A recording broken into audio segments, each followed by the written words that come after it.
What's going on, guys? Welcome back to the channel, Pete's Carport. Let's go ahead and dive right into our 95 S500 W140 and see what we can do about finishing off this rear panel. So last video, we went ahead and straightened up a lot of this rear, got our trunk aligned. We played around with removing some of this dent. And since then, I wanted to go ahead and figure out how we're gonna pull the rest of this light out to line up with the bumper. And then we also got to reshape or rebend up this bumper to be level here. So what I've done is went out and purchased this stud welder kit, and what that's gonna do is allow us to weld little prong studs here, and it comes with a slide hammer, and we're gonna slide hammer this out. So what I wanna do right now is get that going before we remove our bumper, because I wanna make sure I can line it up since we removed our tail light and we're not gonna know exactly where it's at. And we wanna see if we can pull this out to be flush back with the trim on that bumper. Then we'll go ahead and take our bumper off, jack that up, and I think we're gonna be able to move on to filling, because we're gonna also work on pulling some of that out, and I'll kind of zoom through some of that with our new stud welder, as well as even playing around with that glue gun slide hammer that I had, because I figured out a new technique with that, so I'm pretty excited. So let's go ahead, get set up. I'm gonna start recording most of this, and then we'll come back and talk about where we're at.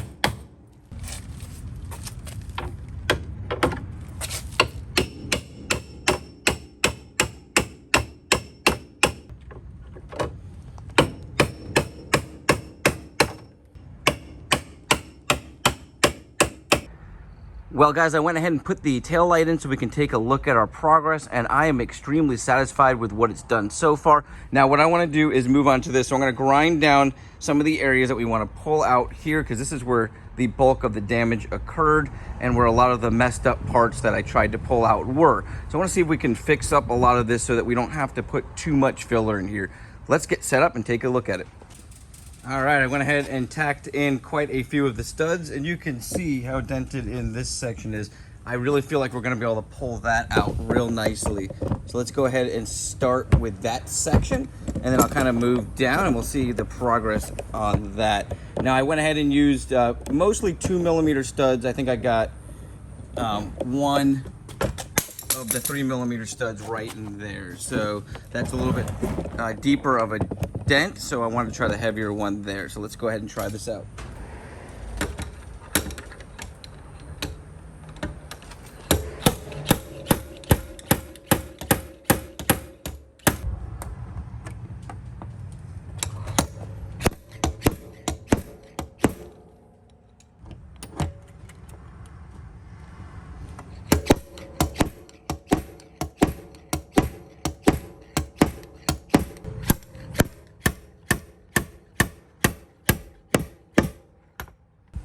So let's go ahead and take a closer look at how good of a job this thing did. So I am very, very impressed with how it pulled this dent out. Now, I'm nowhere near as done. I'm gonna go ahead and tack in some more studs, but what a difference just on those first couple of pulls. And then down here, I wasn't as happy, but I gotta tell you, you really gotta sand down or grind down the area, or you're not gonna get it tacked in nicely. I did notice that, and I was very happy with how it pulled out this here. I mean, it's almost flush there. We're gonna pull out a couple more things, and then we're gonna skim coat this. So we should probably spend like another hour on this, pulling things out, and then I should be good to skim coat it. Well, guys, it's another day, and I went ahead and removed the tail light and started to knock this out a little bit more, so we're getting real close to being flush. So I think what we're gonna have to do is grind all that down, and then eventually fiberglass to reshape that a little bit. But we'll get to that hopefully on this video. If not, that'll probably be the next video.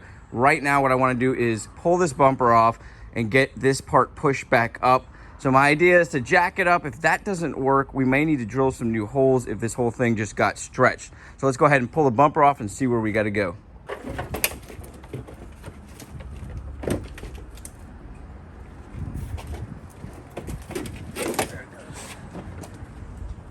Set this off to the side.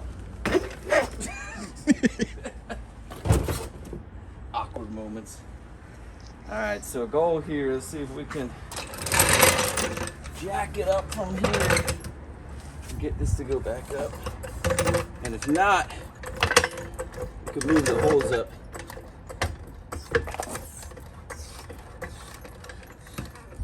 So we went ahead and we figured out the problem. So the reason why this bumper was dipping was not because this was bent. Now these are stretched, the holes that do hold it on, but I am able to pull this up. We've got back washers that we can tighten up so we can get into place. But what really happened was this plastic piece here, when the impact happened, this kind of spun. So it was spinning down this way. I ended up shimming it just a little bit. I don't even know if that was necessary. And then we slid this whole thing up, kind of hammered it up a little bit and retightened up the bolts on the back. And that made it so when we slid the bumper on, it lined up perfectly. So what I'm gonna do now is I went ahead and ground down all the rust that was forming from banging this out. And I'm gonna go ahead and hit this with primer just so it doesn't rust again. That way we can get the bumper on, the tail light on, and I can show you guys how everything's gonna look. There you go.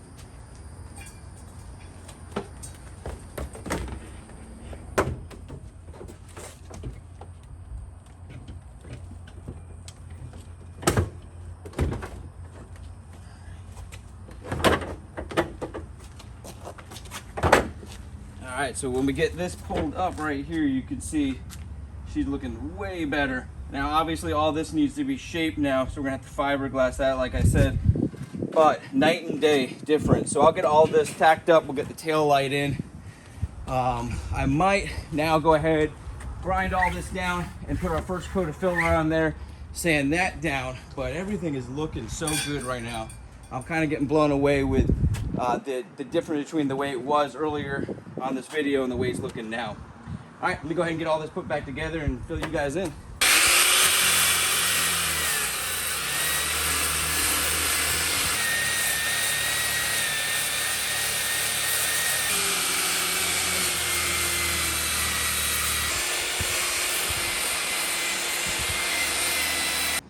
So as you guys saw, I went ahead and sanded down this whole section. You can see I went a lot further than the damage on both areas because what we're gonna do is really blend this with some fiberglass filler. I also went ahead and took the bumper back off so that I could get down up underneath. And what we're gonna use is this stuff called Duraglass. Now, I've been doing a ton of research on body work and stuff like that because of the 500 SL wide body. I've just been watching a ton of videos and really saw a lot of people using different types of fillers. You know, Bondo is obviously a major brand, but I found out a lot of people really like this. It's I think it's US Chemicals is the name of the company, and Duraglass. And what this is like microfiber pieces of fiberglass that are in there. Makes it a lot stronger than standard Bondo. And Bondo does make their version of this, but this was honestly a little bit cheaper than the Bondo, and it was really easy to order. The Bondo glass stuff, sometimes they don't have it at the auto parts store, and it can be quite expensive buying it off the shelf. So I went ahead and ordered a gallon of this, and I really liked it. I've already used some of it on the wide body project we're doing, and I'll be finishing up that wide body project using a lot of this. So what we need to do now is mix this just like Bondo, and then kind of blend it all the way back here. I may need to take this a little bit further, but we're gonna try where it's at now and kind of blend all this up, and then we'll block sand all this to make sure everything's level. So I'm just gonna zoom through a lot of this. I'll go ahead and mix this up. It mixes just like Bondo, like I said. Go ahead and put it on here, and I'll kind of zoom through some of the block sanding and fill you guys in on any issues or anything that comes up. Burning the bridge that keeps us. I'm here and I'm feeling fearless. Exaggerated, that's what you assume. The story's over now, I must conclude.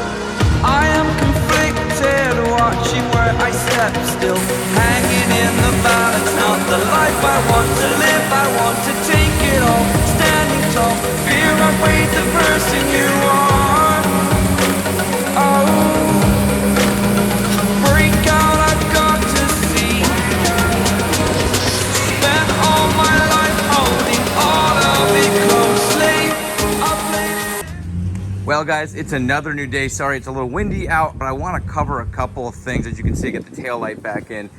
Yesterday storm started to come in, so I went ahead and primed off this area which allows me to kind of see which areas still need to be filled. Now, in most cases, you're going to want to use what's called a block sander, which is just a flat piece with sandpaper on there. But I found that the way I like to do it is start with like a hand sander and just keep it real flat and use it like a block sander. I feel it goes a lot quicker when you've got these heavier coats on there, and it still allows me to see where we need to fill. So what I'm going to do now is I feel like I need to extend this a little bit further just because of how much still needs to be filled in some of these gap areas. I need to skim through this right here and maybe build it up just a hair.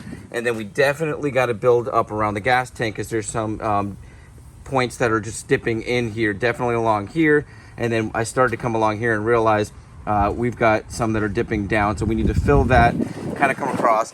Then once I feel like I've got everything down to a good point, we will start blocking it. We'll do another spray of primer on there, and then we'll block it again and see if there's any low levels.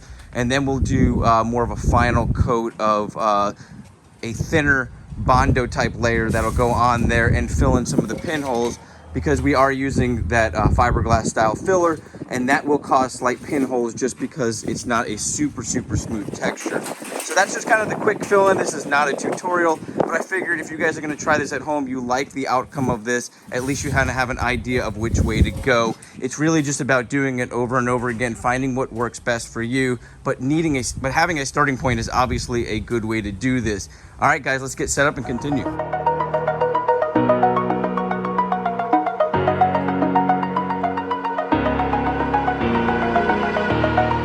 Over the edge, feel like I'm floating through the air.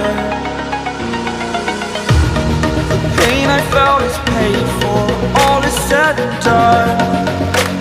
Oh, I am restricted, fixed upon the web. I need to kick the habit that my mind is breathing in. Break out, I've got to see. All my life holding all of it closely. I played it innocent, a feel of discontent. I'm finally facing it all, fearless.